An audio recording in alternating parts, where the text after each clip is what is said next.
July 2006. Preparations for the opening of the Jameel Gallery of Islamic Art in London's Victoria and Albert Museum.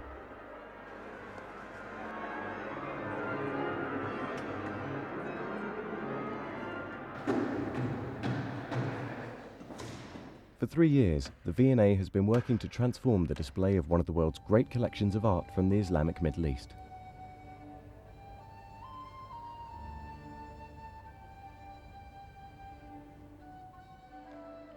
The treasures of the collection have been exhibited in the United States and Japan, while the curators researched across the Islamic world.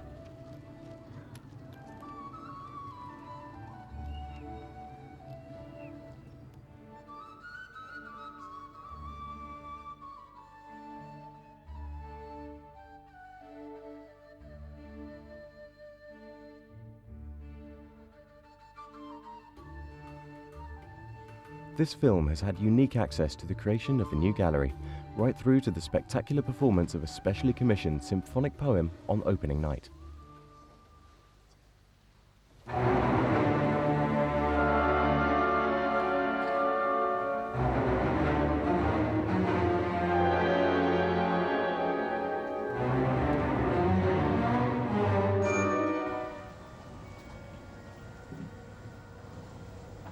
Rewind to the summer of 2004.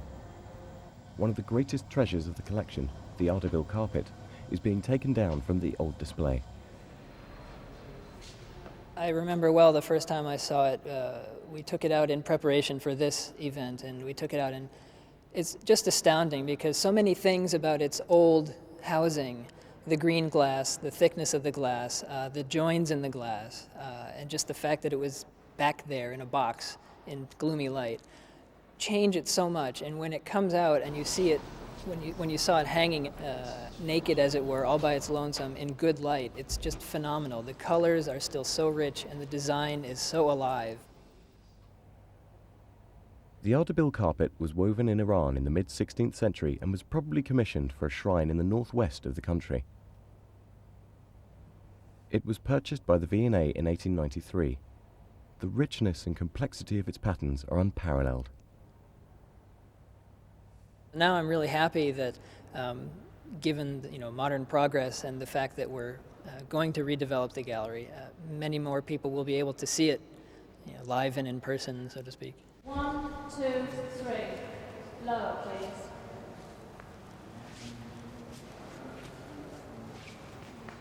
One of the reasons for taking it down at the moment, which is in June 2004, is to actually see it on the floor, because no one's seen it on the floor since the 70s, and that's not within sort of living memory of people in the museum. And we're hoping that we'll be able to construct some sort of case which allows it to lie on the floor in the middle of the gallery, so you can see the carpet as it was meant to be seen.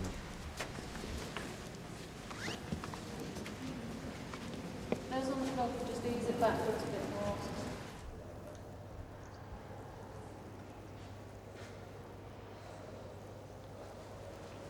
One, two, three.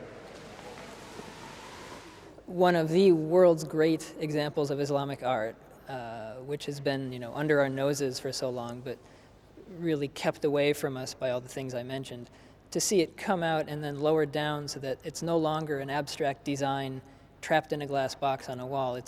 It's a real thing. It's a carpet.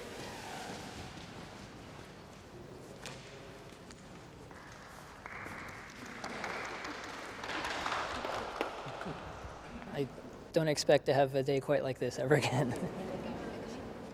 The V&A's Gallery of Islamic Art from the Middle East has closed for radical redevelopment. The museum is the grateful recipient of a substantial gift from the Saudi Arabian businessman Mohammed Abdul Latif Jameel, which is making this possible. The V&A's Islamic Gallery is very close to the main entrance, so it's very prominent. And it was last given an overhaul in about 1950. And it was sort of minor overhauls in the 1960s and 70s.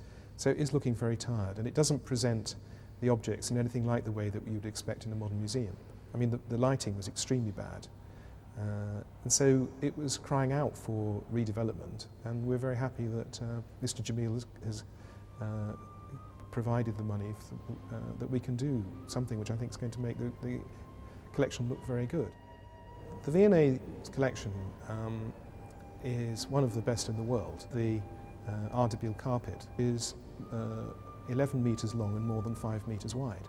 And in the new gallery that's going to be a big feature, because it is not only the largest carpet, a historic carpet, but it's also one of the most beautiful, and it's also one of the most interesting and the best documented in terms of its date, because we know that from an inscription on it that it was designed by someone called Maqsood Kashani, and it was made in the year equivalent to 1539 to 1540. So it's also the oldest dated carpet. We've also got a minbar from the late 15th century, which is a pulpit from a mosque in Cairo, which is beautifully decorated with carving in wood and ivory. And that is more than 20 feet high. Another feature of the V&A collection is that for example, we have what's probably the best collection of Islamic ceramics in the world.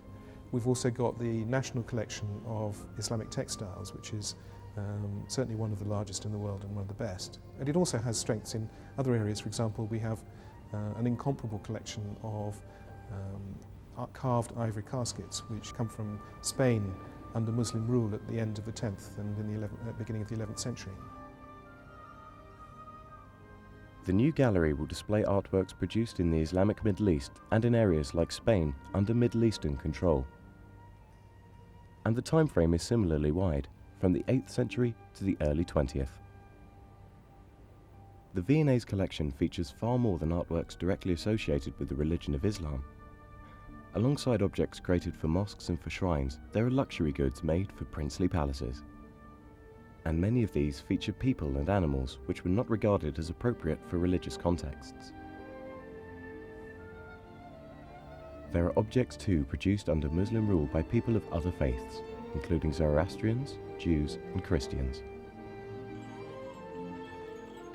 As part of the process of better understanding the collection and the context in which its objects were created, the curators prepare for the redisplay by travelling extensively in the Islamic Middle East, including trips to what are today Turkey, Egypt, Uzbekistan and here, Iran.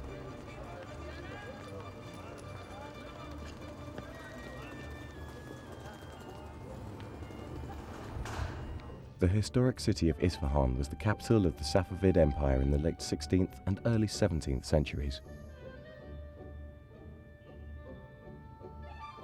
Bordering its central Imam Square is perhaps the finest group of Islamic buildings in the world, including the Sheikh Lotfollah Mosque, the Imam Mosque, and the Ali Kabu Palace. For us, it was important to go and see some of the parts of the Islamic world. When you're looking for things to explain to people, I mean, it's good to have seen it in situ. The way that the architectural elements in the gallery were used in the palaces which survive in Isfahan, I mean, that's something which affected our choice of objects for the gallery. The Islamic collections of the V&A really go right back to its founding purpose. The V&A was set up really to deal with what the Victorians saw to be a pressing problem.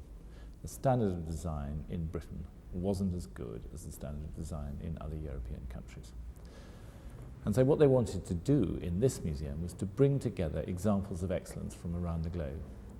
And designers like Owen Jones and his contemporaries enormously admired Islamic art because they felt that in its different traditions, Islamic art tackled the question of ornament much more successfully than contemporary Victorian design.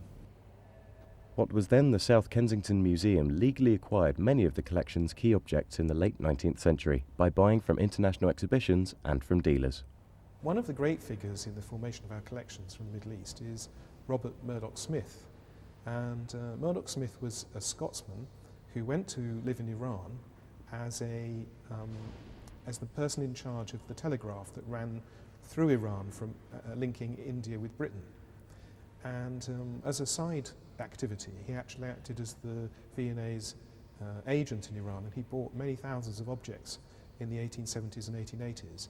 And it's really him that's given the V&A an amazingly important position in terms of collecting Iranian art of the Islamic period. To create a 21st century display for this collection, the V&A chose to work with the designer's soft room. I think one of the main things we thought when we first walked into the existing gallery was that it was very gloomy, which wasn't its fault. When the old gallery was originally planned, it was daylit, and then for conservation reasons they had to fill in the top lighting, and what you were left with was a rather unenticing, unattractive and dark space. We wanted to bring back a sense of light into the space and also to kind of strip out much of the clutter of the original design. A key tool in the design process was computer visualization. A virtual gallery was created into which 3D digital images of many of the objects could be placed. The central thinking in our design of the gallery is, on the one hand, to create a space that resonates with the objects in the collection and doesn't try to fight them, and also to create an exhibition design that is quite harmonious with the existing architecture, which has a very powerful sense of scale itself. One of the reasons why we were selected for this project was that we were quite open about the fact that we were relatively ignorant about Islamic art. We didn't try to tell the curators what they already knew. And so it has been an enormous learning process that we've gone on. And I think one of the great things about this project is the fact that part of the stipulation to the design company was that whoever got this project should become immersed in Islamic culture, which is something that we've had the opportunity to do.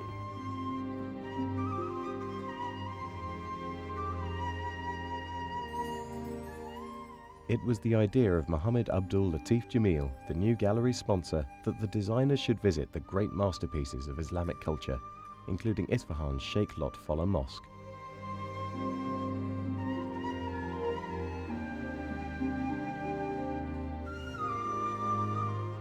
Probably the most important thing we've learned is how to try and avoid a sense of cliche in Islamic design or in our interpretation of Islamic design.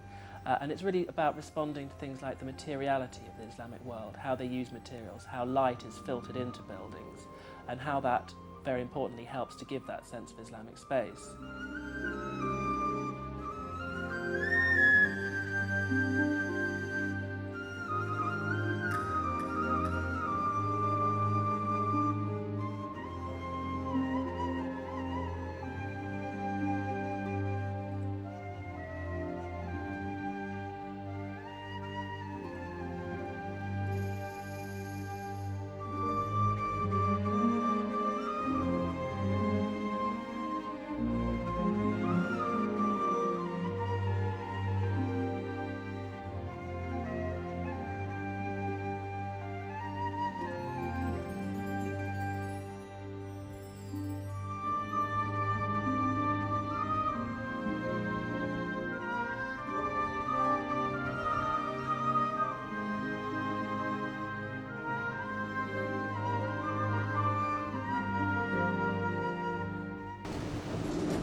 While the designers and curators explore one side of the world, part of the collection embarks for the other.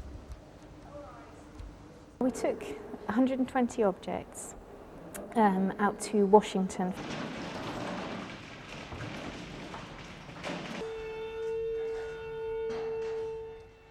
The new gallery sponsor, Mohammed Abdul Latif Jameel, has suggested the idea of a touring exhibition.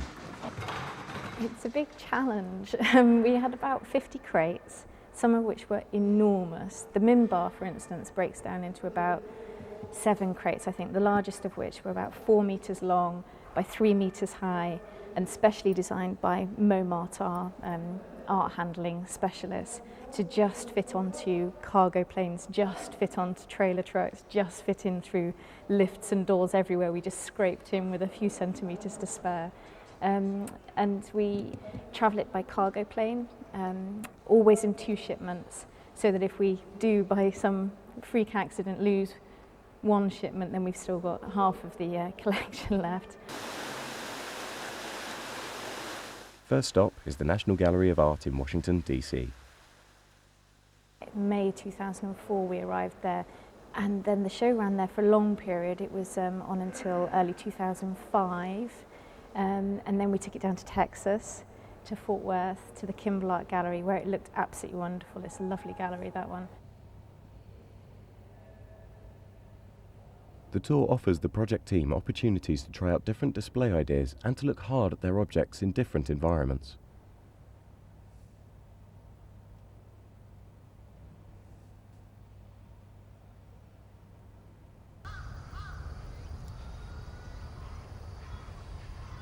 Late 2005, October 2005, we took it to Tokyo for a couple of months, which again was a great experience, really interesting to work with the Japanese curators and the technicians out there.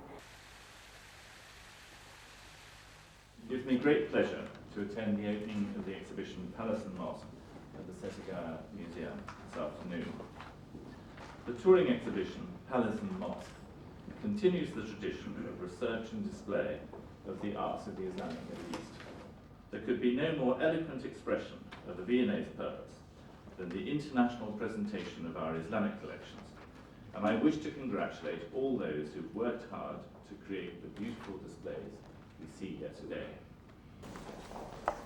But certainly Japan was something that the V&A would have thought of doing, because we have very good relationship with Japanese museums and other institutions.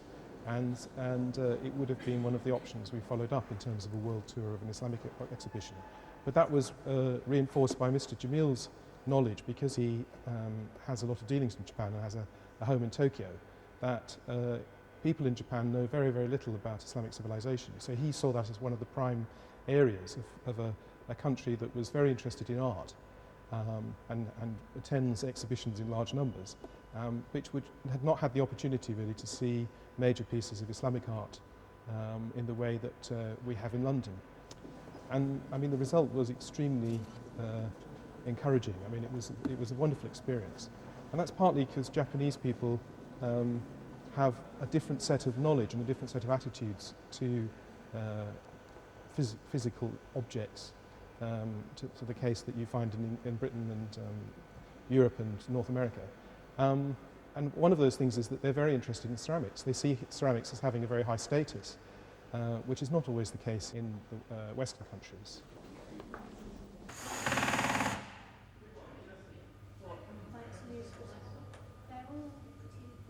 2006, it went to Sheffield for its last leg of the tour.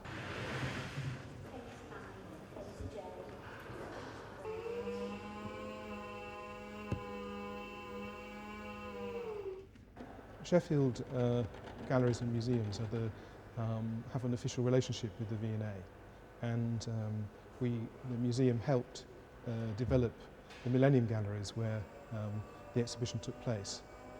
We provided advice of different kinds to Sheffield for that, and also that it fits the bill in terms of the fact that there are not large collections of Islamic art in the area, although of course there are a large Muslim audience living in and near to Sheffield, which gave it added relevance. The number of people who attended went way over the projections. It was very successful. They were very happy with it, and it was also very beautiful. V&A curators and conservators work with the gallery's own team to check in minute detail the condition of each object before it goes on display. The process will be repeated when the objects are packed up again. April 2004 we took them out and we brought them back in about April 2006, so it's about 2 years that they were away from the V&A. But in some ways it was a problem because we had to design the cases and design mounts without the objects being here. But in other ways it gave us the opportunity to really look at the objects in a new light and put them together in different object groupings. And I think the curators found it very helpful in some ways to be able to see those objects in different displays and get ideas that actually did feed back into the gallery display that we see now.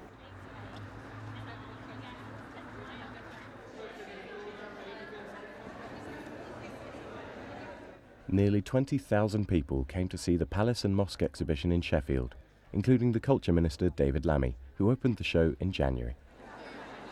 You know, I think this exhibition is so exciting, and I think it's probably the most exciting, interesting and relevant exhibition on in Europe at the moment. And the reason I think that is because the need for genuine and deep understanding of the Islamic world at this point in the 21st century is hugely, hugely important.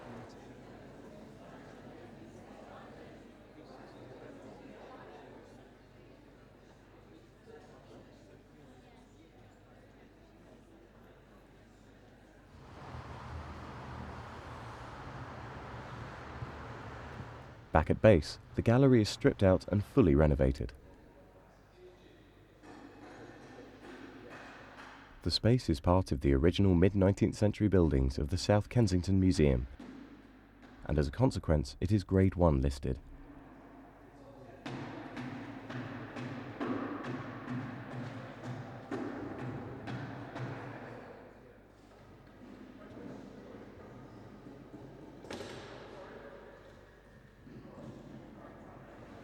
The careful work involves laying a raised marble floor over original Victorian mosaics, which one day may need to be revealed once again.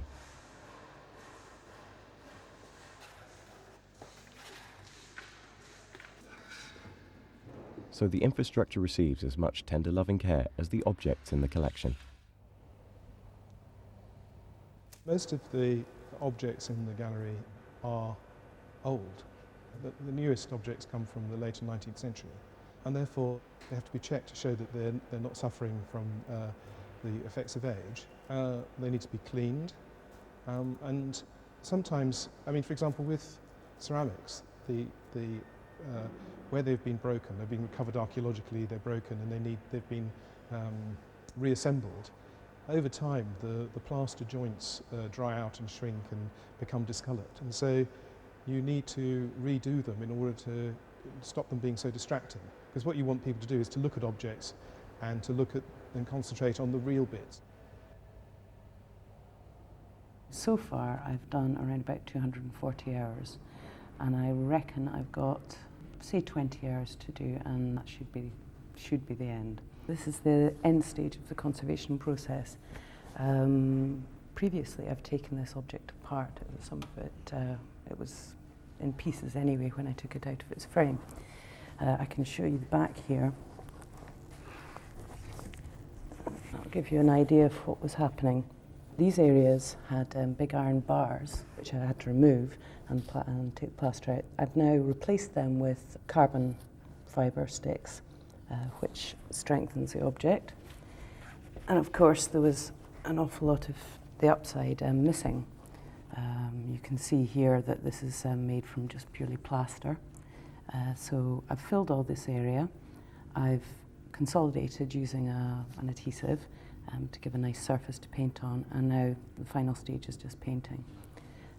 We do this with artist pigments mixed with a particular resin. It's not a case of just putting one wash of colour over. It's a case of starting with one layer and then very delicately dotting about a zillion different colours, to be quite honest. And hopefully the idea is at the end of it you'll build up a translucency to replicate the glaze and make it relatively invisible to the eye. But our policy isn't to make things completely invisible, because that wouldn't be an ethical treatment.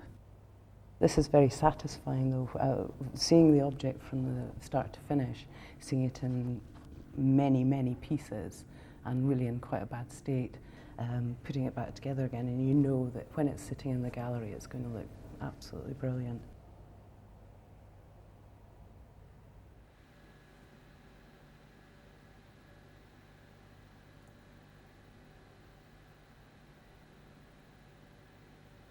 Conservation in the 21st century is not simply a matter of restoration. The appliance of science increasingly allows new knowledge to be revealed about artworks of extraordinary beauty and delicacy, like this 17th century album page from Iran.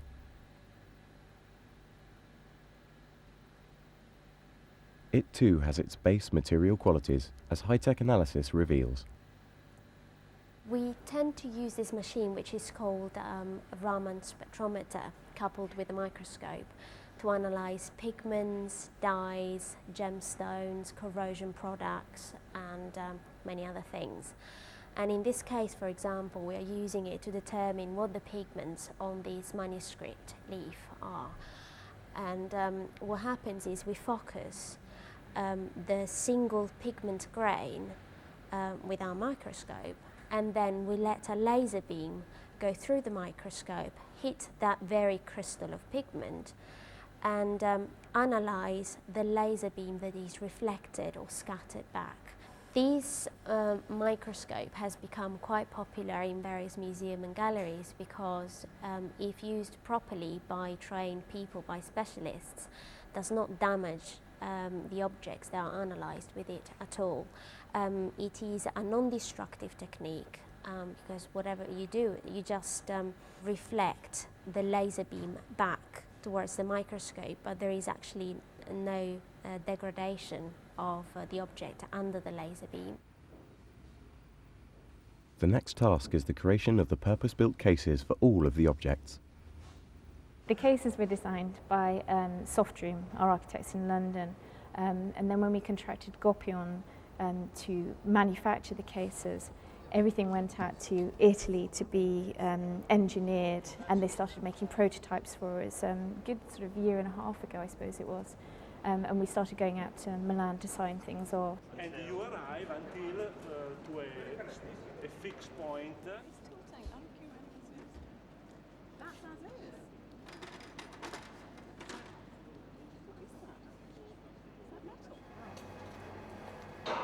Very good. Oh, and that's the canopy. Excellent. There's only very few companies that are actually capable of delivering cases to that level in the world. We chose to use a company in Italy called Gopion, and their previous work had included the case for the Mona Lisa. If there's any kind of major bit of art, they seem to have put a box around it somewhere or other. Well, it's not upside down, but all of this from here downwards will be hidden in the floor, so you won't see any of that. That's right. And then you've got the two motors, one on each side. This bit is hung. The key challenge is the gallery's centrepiece, a vast case to enclose the Ardabil carpet. The bit around what we're seeing there. The intention is that a canopy will float more than 2 meters above the floor, with all but invisible glass surrounding and protecting the famous rug.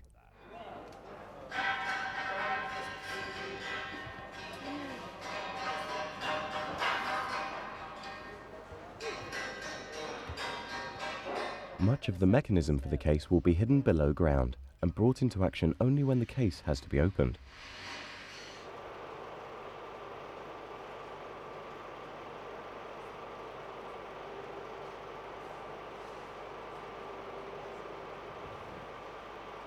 They shipped everything over in parts, and everything's been built and put together in the gallery here itself.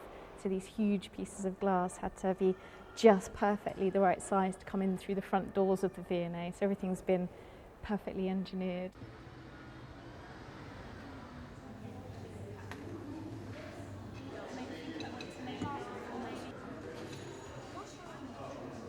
In Sheffield, a busy education programme is underway, with local school children using the touring exhibition as a focus for creating their own responses to the objects on display. What we're doing here today is we have 25 children from local schools who belong to gifted and talented groups within their school. We have 4 different schools. Children from those schools are coming to experience a day at the galleries, have a chance to look at the Palace and Mosque exhibition, and have also the opportunity to express their own individuality and their own creativity by doing practical tasks in the Learning Centre here. And what you're going to do when we go downstairs is you are going to make individual tiles like that. Some of you are going to make a star, which is this one here, and some of you are going to make a cross. It's a bit like that with this. It's tricky, and then suddenly once you know how to do it, you're off.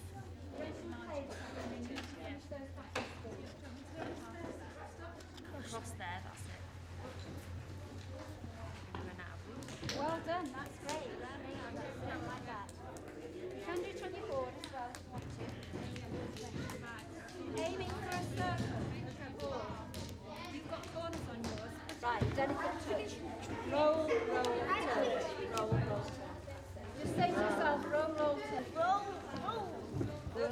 education and interpretation will also be essential to the new display in London. Although there won't be toll making in the gallery itself, there will be practical courses on offer. Video and interactive elements will enhance texts and labels that offer far more information than in the old gallery about the making and meanings of Islamic art. Right, can I have everybody's attention because we've only got about 7 minutes to do this. The first thing you have to do is you have to wait for the clay to dry. So I'm hoping that the children will get several things from today. One of the things I hope they will go away with is a greater confidence in their own abilities. Also, I'm hoping that they will go away realising that art is like a doorway into understanding all sorts of aspects about life, about different cultures, about the past, and also that they will be excited about seeing the wonderful things that are in the Palace and Mosque exhibition. Those wonderful things, safely crated up for the last time, finally return home.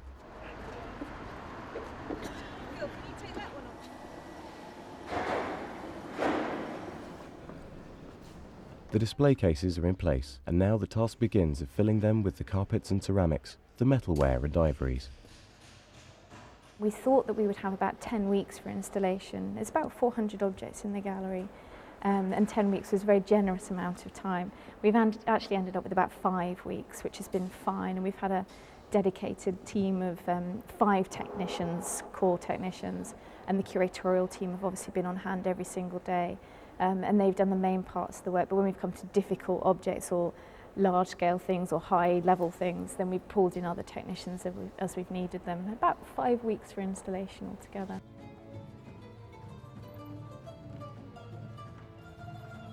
The high point of the process is the arrival of the Ardabil Carpet, which has not been part of the touring show. One morning before the public arrives, it's escorted from its storeroom through the museum to its new home.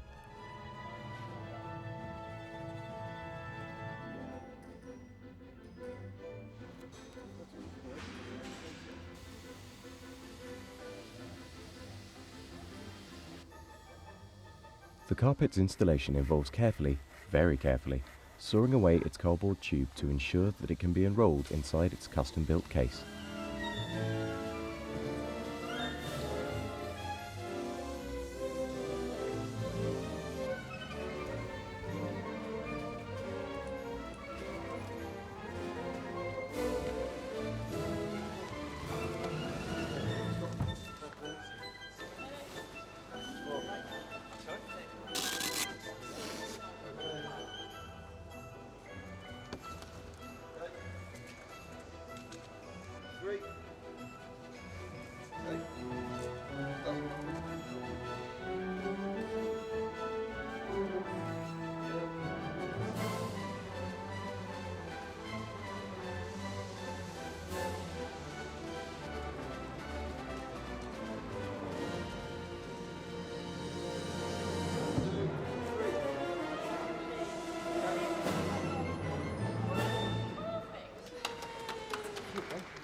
The placing of the collection's objects in their new settings does not disappoint.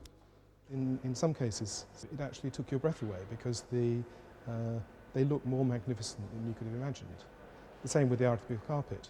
I mean, it is such an enormous object that it's difficult to handle. But we had sufficient numbers of people handling it. They were very skilled, and it was extraordinary because it went ahead without a single hitch. It was obviously meant to lie on the floor and be within the case. It had obviously found its real home.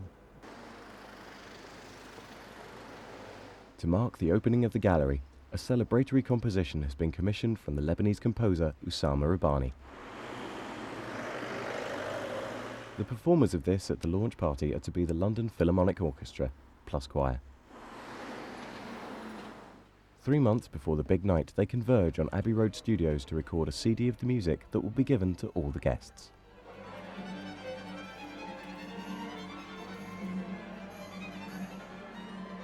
First of all, it was nice to combine art together. Affinity is very important between arts. You know that there's lots of link and that there's lots of moments that you can feel and combine and mix arts together. Talking about bringing Western and Eastern, that's a big question. Why? So it was all things coming together. And here, when I compose, I have all those civilization and all those science inside of me. I don't ask, I need to do this, I need to do this. And it will be kind of putting things together. Sometimes you will take some things, let's suppose at the end, part of it you have some feeling that it's Byzantine, sometimes the mood. And sometimes you feel that, what's that? It's kind of, here Islamic a little bit, you feel that's a mood. And at the final, I used one phrase or one song, not song, it's a small piece. It was sang when they were welcoming the Prophet Muhammad at the Medina. And they used to sing this song during the traveling in the deserts. So I used this part, and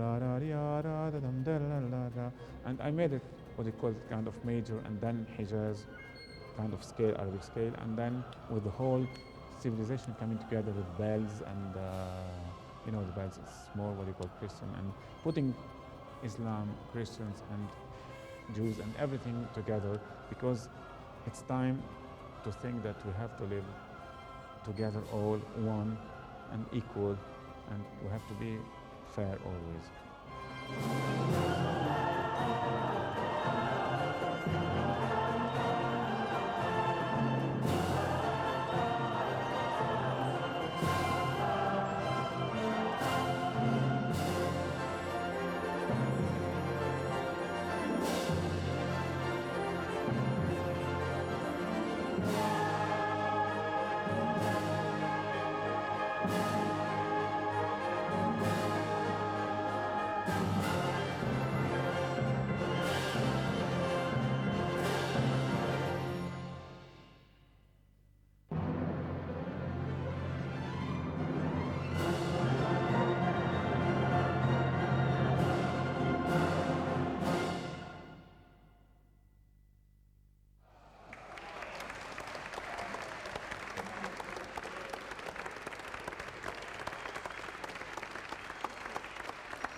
I think it's important to understand that the V&A's ability to renew its galleries, to redisplay its collections, depends critically on private generosity.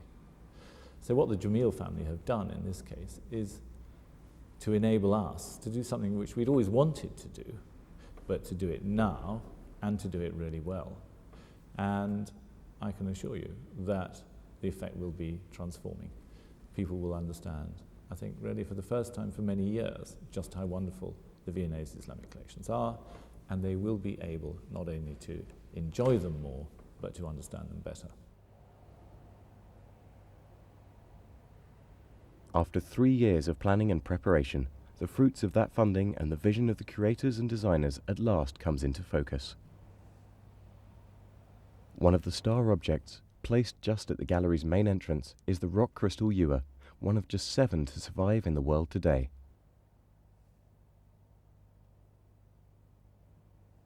Carved in Cairo around 1,000 years ago, it was hollowed out from a single piece of exceptionally hard stone.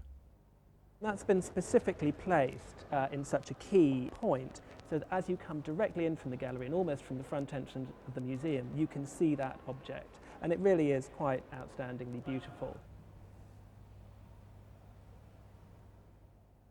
One side of the gallery celebrates the secular culture of the courts of the Middle East: metalware, textiles, and sumptuous ceramics.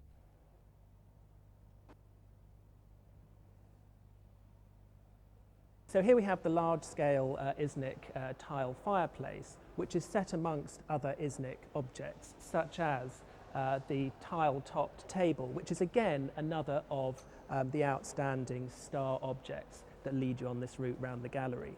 Another one of the star objects here is the wall frieze from Iran, and that was one of the things that, interestingly, we changed the design of the gallery subsequent to going to Iran and seeing pieces like that in context. On the other side of the gallery are objects associated with the religion of Islam, including an Islamic tile showing the noble sanctuary in Mecca, the place from which the Prophet Muhammad set out on his journey to Medina in 622.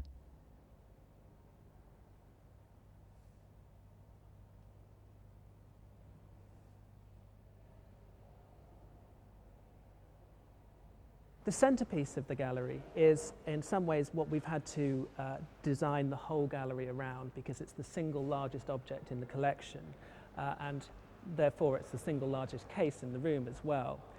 The challenge to present the Ardabil carpet was really one of the outstanding technical feats of this project. We wanted to place the Ardabil on the floor and for it to be as visible and clear for the visitors as it can possibly be. So this has involved placing the carpet underneath a canopy which takes the majority of the load and has all the lighting, which allows us just to put a very, very delicate glass enclosure around it. And what we've done is we've used a very special glass, which is anti-reflective, which really takes away the barrier between the visitor and the object. In fact, it's so clear that it's almost impossible to tell that it's there at all. And the other thing we've done is take the floor finish from the main gallery straight on through underneath the carpet. So it really does get the sense of sitting in this grand space.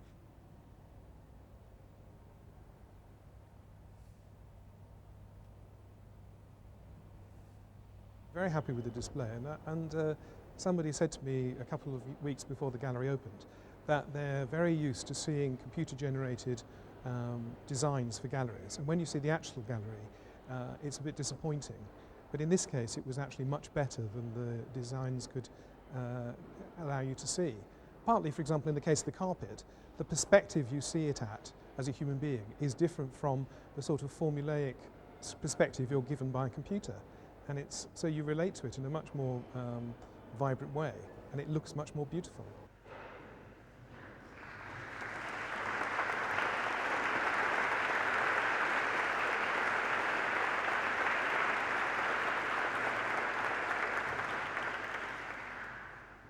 Showtime.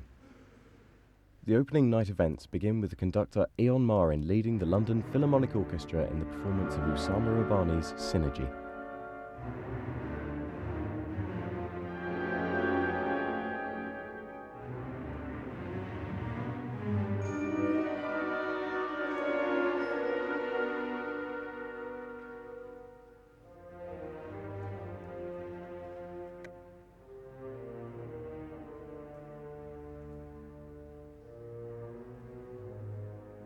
But in just the past few days, Israel has launched its attacks on southern Lebanon. The composer and the guest musicians were trapped there. Although some of them, including Rabbani himself, have managed with considerable difficulty to make the trip to London. I don't know what's happening, but it's very bad. All the infrastructures are down. We were going even to cancel our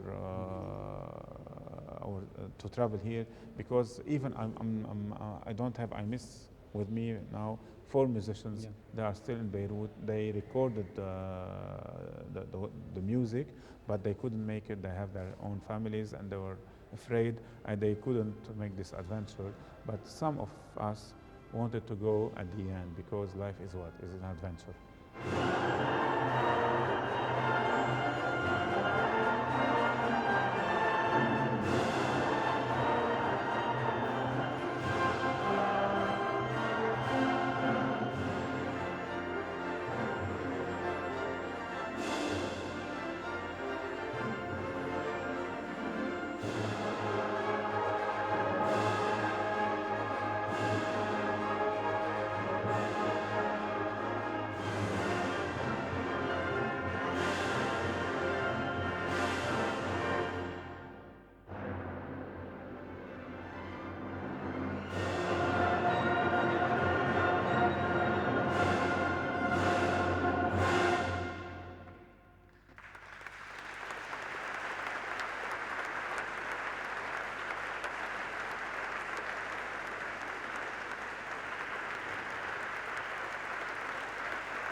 To undertake the task of the formal opening, the V&A has invited Prince Charles. Seeing these great masterpieces of Islamic art and craftsmanship so beautifully and intelligently displayed, I think serves as a timely reminder of the huge debt we in the West owe to Islam. And I think it's a debt too often ignored or forgotten today. I think we should also acknowledge the huge debt we owe to Mohammed Jameel and his family. His endowment of this fabulous gallery is a wonderful memorial to the life and work of his parents. And what more fitting tribute can a son give to his father and mother than to inspire future generations with the traditions that inspired them. So, ladies and gentlemen, it gives me nothing but the greatest pleasure to declare the Jameel Gallery of Islamic Art at the Victoria and Albert Museum open.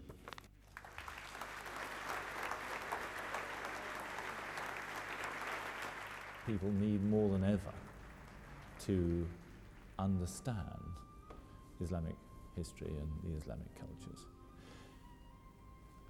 And the responsibility of a museum like the V&A is to say, look, here we have these great works of art, some of which will be familiar to some of you, but many of which you haven't seen before, and try to place them in a historical context which makes it much easier for many more of our visitors to understand them properly. I think, in a sense, that we do have an important educational role here. At a time when Islam is often portrayed in very negative ways, and I think seriously misunderstood by many people in the West, it is important to look back and understand just how much European culture has interacted with and been influenced by the Islamic cultures of the Middle East.